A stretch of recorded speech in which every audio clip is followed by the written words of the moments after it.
Wheat അറൗണ്ടിൻ്റെ പുതിയൊരു എപ്പിസോഡിലേക്ക് എല്ലാവർക്കും സ്വാഗതം. ഞാൻ ഇന്ന് വന്നിട്ടുള്ള എൻ്റെ നാട്ടിലെ കുറേ കണ്ണുപൊട്ടന്മാരുടെ എന്താ പറയുക അടിയിലാട്ടോ. അവർക്കൊന്നും കണ്ണ് കാണില്ല. ആരും ബാധിക്കാത്തത് കൊണ്ടാണോ അതോ ഓലെ വീടിന് മുന്നിലാവാത്തത് കൊണ്ടാണോ എന്താണെന്നൊന്നും അറിയില്ല. ഞാൻ ഈയിടെയാണ് ഇത് ശ്രദ്ധിക്കപ്പെട്ടത്. നമ്മളെ നടുവപ്പറമ്പ് ഭാഗത്തേക്ക് പോണ റോഡുണ്ടല്ലോ, ഇടത്തോട്ട് കയറിയിട്ട് കുറച്ചിങ്ങനെ പോകുന്നതിനാൽ ഈ കുണ്ട് ഭാഗത്തേക്ക് വണ്ടികൾ ഉഗണിന് വേണ്ടിയിട്ട് കുറച്ച് ആയിട്ടുള്ള ഇപ്പോൾ ഇത് വെച്ചിട്ട് സൈഡിൽ ഓരോ ബ്ലോക്കുകൾ ഇങ്ങനെ കൊടുത്തിക്കണം കോൺക്രീറ്റിൻ്റെ, കണ്ടോ. അപ്പോൾ ഇവിടെയാണ് ചെറിയൊരു പരിപാടി പെൻഡിങ്ങിലില്ലേ. അപ്പോൾ ഞാൻ നിങ്ങൾക്ക് ഇവിടുന്ന് നോക്കിയിട്ട് കാണുന്നുണ്ടറിയില്ല, ഞാൻ കാണിച്ചു തരാം. കാരണം ഞാൻ ഒരു കുറച്ച് എകരത്ത് കയറി എടുക്കുകയാണ്. കാരണം ഇതിൻ്റെ ഇരുത്തുകൂടി പോകണ ആർക്കും ഇത് കാണില്ല തോന്നുന്നുണ്ട്. അപ്പം പിന്നെ എകരത്ത് കയറിയിട്ട് കാണുന്നുണ്ടോ നോക്കാൻ വേണ്ടി ഇങ്ങോട്ട് കയറിയെന്നാണ്. ഈ കാണുന്നുണ്ടോ, ഇതിൻ്റെ മേലോട്ടൊക്കെ വീണ ഒരു സൈഡിലും കഴിച്ചില്ലാവില്ല എന്നില്ല നിലക്കാണ് കമ്പികൾ തന്നെ നിൽക്കണത്, അങ്ങോട്ടും ഇങ്ങോട്ടും. കാരണം കുറച്ചായി ഇതിങ്ങനെ വെച്ചിട്ട്, അപ്പോൾ ഇത് അങ്ങോട്ടും ഇങ്ങോട്ടും ബെൻഡായിട്ടും ഇതൊക്കെ ആയിട്ട് ആ ലെവലിലാണ് കമ്പികൾ നിൽക്കണത്. ഈ ഒരു ഉടനീളം അങ്ങോട്ടും കണ്ടോ ഫുള്ളായിട്ട് ഇത് ചെയ്തിരിക്കണേ, നല്ല വൃത്തിയൊക്കെ ചെയ്തിരിക്കണേ. ശേഷം ഇങ്ങോട്ടുണ്ടോ, ഇങ്ങോട്ടും ചെയ്തിരിക്കണേ. പക്ഷെ ലാസ്റ്റിക്ക് എത്തിയപ്പോൾ കോൺക്രീറ്റ് മിക്സ് കഴിഞ്ഞിക്കാണോ അതോ അങ്ങോട്ടിനി താഴ്ച കുറവായതുകൊണ്ട് ഇനി വേണ്ടെന്ന് വിചാരിച്ചിട്ടാണോ അറിയില്ല, അടുത്തേക്ക് സ്റ്റോപ്പായി. എനിക്കിവിടുന്ന് വീഡിയോ എടുക്കാൻ പറ്റുന്നില്ല, കാരണം വണ്ടികൾ ഇങ്ങനെ പോയിക്കൊണ്ട് നിൽക്കുകയാണ്. ഈ സ്കൂൾ സമയമായതുകൊണ്ട് ഒരുപാട് വണ്ടികൾ പോയിക്കൊണ്ട് നിൽക്കുകയാണ്. അത്രയും ആൾക്കാരെ പാസേജുള്ള ഏരിയയാണ് ഈ ഏരിയ. സ്കൂൾ ബസ്സുകളും അതും അങ്ങോട്ടും ഇങ്ങോട്ടും ഇങ്ങനെ പോയിക്കൊണ്ട് നിൽക്കുകയാണ്. പല സ്കൂളുകളെയും ബസ്സുകൾ പോയിക്കൊണ്ടിരിക്കുന്നുണ്ട്. പ്രത്യേകിച്ചും ആലിയ സ്കൂളിൽ ഒരുപാട് വണ്ടികൾ പോകുന്നുണ്ട്. അതുപോലെ UP സ്കൂൾ LP സ്കൂൾക്ക് അങ്ങനെ വേറെ ഏരിയയിലെ വണ്ടികളൊക്കെ പോകുന്നുണ്ട്. അപ്പോൾ അങ്ങനെ അത്രയും വണ്ടികൾ പോകുന്ന ഒരു റോഡ് തന്നെയാണ്. അതുപോലെ തന്നെ ഈ ഭാഗത്തേക്കുള്ള പ്രദേശവാസികളും ഒരുപാട് ഈ റോട്ടിലൂടെ പോകുന്നുണ്ട്. പ്രത്യേകിച്ചും നമ്മളൊരു 4 വീലിൻ്റെ കാട്ടിലും അപകടം നിറഞ്ഞിരിക്കുന്നത് ഈ 2 വീലേഴ്സിനാണ്.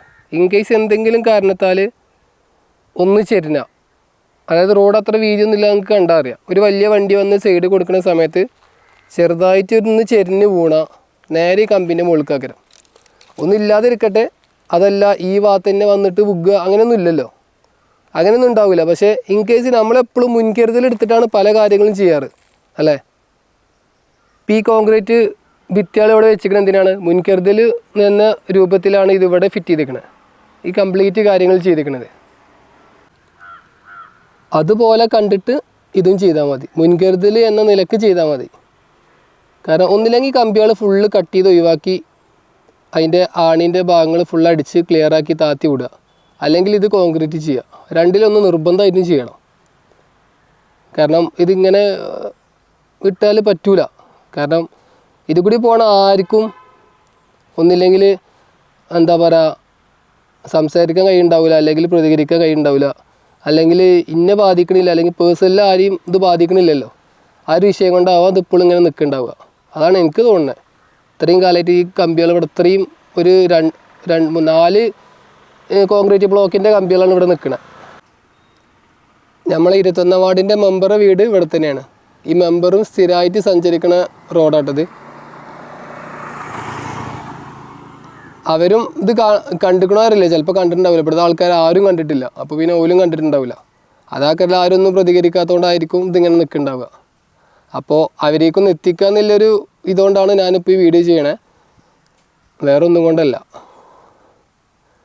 അപ്പോൾ ഇനിയെങ്കിലും ആരെങ്കിലും അധികൃതരോ ആരെങ്കിലും മുൻകൈ എടുത്തിട്ട് ഇത് ക്ലിയർ ആക്കുക. ഇതിപ്പോൾ ഒരു എന്താ പറയുക, പ്രകൃതിപരമായിട്ടുള്ളൊരു സംഭവമാണെങ്കിൽ ഇതിപ്പോൾ ഞാൻ തന്നെ വേണമെങ്കിൽ നേരാക്കിയിരുന്നു, എന്നെ കൊണ്ട് കഴിയണ പോലെ ഞാൻ വന്ന് നേരാക്കിയിരുന്നു, അല്ലെങ്കിൽ ഞങ്ങളെ ഇവിടുന്ന് ചെക്കന്മാർ ആരെങ്കിലും വന്ന് നേരാക്കിയിരുന്നു. ഇത് പ്രകൃതിപരമായിട്ട് കിട്ടിയ സംഭവമല്ല, ഇതിവിടെ വർക്ക് ചെയ്തോലെ കൊണ്ട് കിട്ടിയതാണ്. അപ്പോൾ ഒന്നില്ലെങ്കിൽ ഓല വിളിച്ചിട്ട് തന്നെ ക്ലിയർ ചെയ്യിക്കുക, അല്ലെങ്കിൽ ഇതിന് ആരാണോ അധികാരപ്പെട്ട ഓല കൊണ്ട് ഇത് ക്ലിയർ ആക്കുക.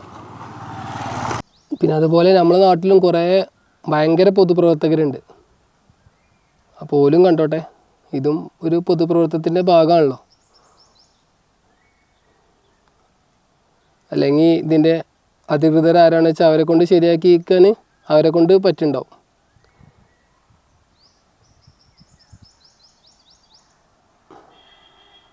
പിന്നെന്താ പറയുക, നമ്മളവിടെ എല്ലായിടത്തും കാണുന്നതാണ്, പല സ്ഥലത്തും നമ്മളെ കേരളത്തിൽ തന്നെ കാണാമല്ലോ. ഒരു പരിപാടിയും മുഴുവനാക്കിയിട്ട് നേരെ കാണുന്നത് ചുരുക്കം ഉണ്ടാവുള്ളൂ. എന്തെങ്കിലും തരത്തിൽ അത് ആൾക്കാർക്കോ അല്ലെങ്കിൽ ആ പരിപാടി ക്ലാരിറ്റി കിട്ടാത്ത രൂപത്തിൽ എന്തെങ്കിലും ബാക്കി വെക്കുന്ന ഒരു സ്വഭാവം എപ്പോഴും ഉണ്ട്. ഇനി അതിൻ്റെ തുടർഭാഗമാണോ ഇത് എന്നുള്ളത് അറിയില്ല. ഇതിമൊന്നും ഇങ്ങോട്ട് ക്യാമറ എടുത്ത് പോകാൻ തോന്നില്ല ഇത് കണ്ടിട്ട്. അതാണ് വീണ്ടും വീണ്ടും നിർത്താൻ നേരത്തും പിന്നെയും ഇത് എടുത്ത് ഇങ്ങനെ വരുന്നത്.